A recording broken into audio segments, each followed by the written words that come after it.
I'm Robert Durán Jr., and you're listening to Southwest Boxing Media. I got into boxing because I grew up watching my father box. I was always in the street fighting myself, so why not do it, legally? I've always been a fighter. It's in my blood. Yeah, I can imagine. Okay, so what about the amateurs? Do you have much of an amateur career?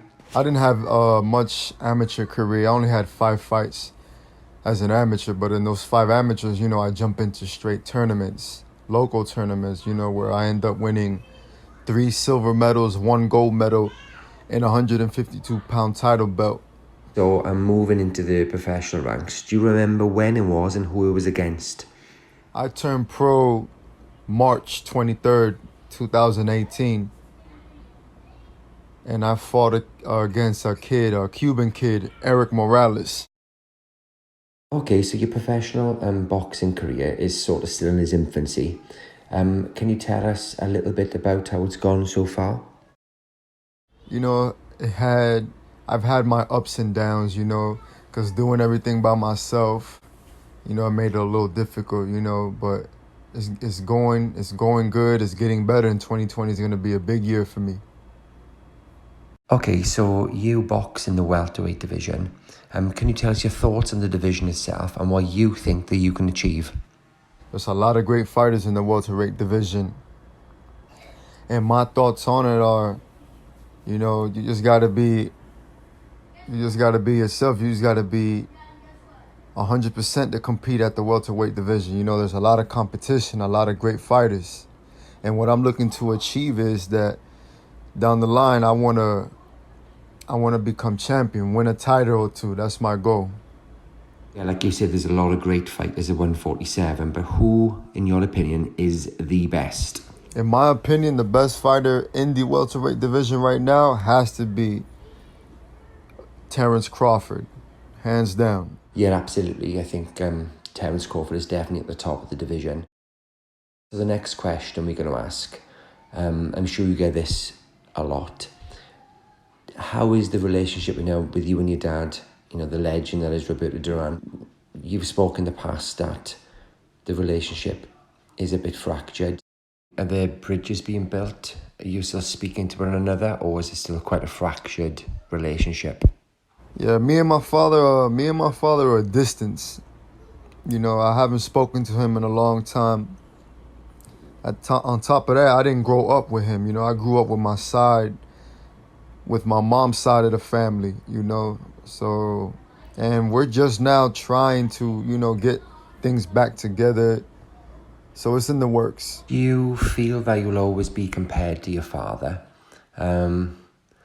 Are there positives and negatives to this, would you say? Oh, my boxing career will always be, compared to my father's. Everybody's going to be expecting me, to perform like him, to fight like him, do things like him. But in all reality, I'm a different person. I'm my own man. My father fought how he fought. I fight how I fight.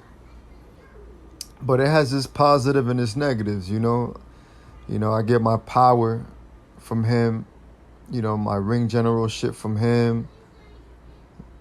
There's a lot of qualities that's been passed down to me, and also through training and experience that I've built in myself.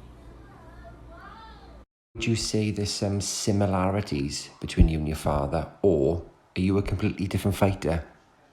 There's some similarities to me and my father in the fighting styles, but a lot of things differentiate between us too. There's things that I do that he didn't, which you guys will see in my old fights and also in my upcoming fights as well.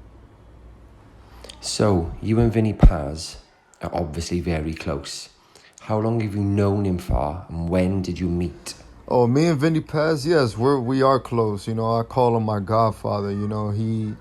He's been in my corner for a while, and he was training me too up for some point. We met a while back through our old publicist, which happens to be a good gal too. But he's doing his own thing right now. He's got to take care of some business and all of that stuff. he's got a lot going for himself as well. Okay, so when is your next fight? Can you tell us the date and the place where you're fighting? My next fight will be in London, United Kingdom, in December 21st. So I'll be in there in a couple of weeks. So unfortunately, in your last fight, you suffered a loss. Has this affected you in any way, or has it actually given you further motivation? My last fight, I was upset about the loss because it was a fight that I shouldn't been in. That fight should have never happened.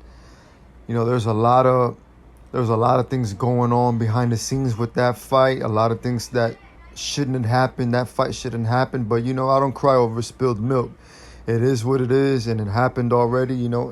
It didn't break me down. I learned from that. I grew out of that. And then it's on to better things. I'm even more motivated to achieve my goals in boxing. Always with my head held high, positive, 100%. With 2020 just around the corner, is this going to be a big year for you, do you think? And what exactly are you hoping to achieve? 2020 is right around the corner, and there's going to be a lot of big things going on for me, things that are happening now that are set in motion. And so I'm grateful to God, that these things are happening. I really do appreciate it. But 2020 is going to be an amazing year. And after, and it's going to keep going, Team Duran in full effect. And once again, I'd like to thank Southwest Boxing Media for giving me the opportunity to interview me, man. Thank you, guys. Appreciate it.